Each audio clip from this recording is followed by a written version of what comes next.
We're making progress. The increase in suspected overdoses this year is very concerning. That's why I'm glad you're shining a light on it. It's important that we do. And the numbers are frightening. Between 2020 and 2024, 796 Montanans died from unintentional overdoses. 345, or 43% of those, were because of fentanyl. In Butte, 21 died in that time period, making Silver Bow County the highest death rate per population in all of Montana. We've partnered with Butte Silver Bow. I did an emergency declaration back in 2022 along with JP Gallagher and the team there, really trying to emphasize that one pill can kill. That's the message we're trying to get out. That year there were 10 deaths in Butte from fentanyl.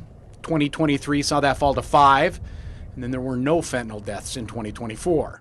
However, 136 people in the state lost their lives to unintentional overdoses last year. So the work continues.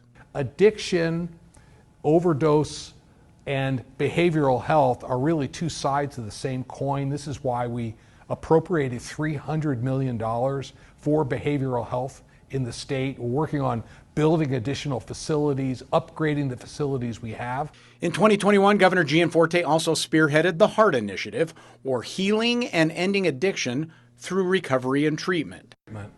Is funded with revenue from marijuana. I felt if we're going to hand out a Schedule I drug, we might as well use the revenues to pay for addiction recovery. So that was a commitment we made in 2021.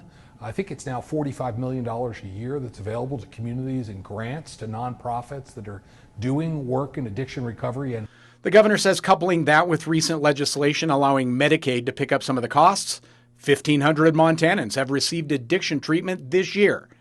And as of last week, HEART funds being used to help those who are incarcerated receive behavioral health care 30 days before release in an effort to bridge the gap between correctional and community-based care.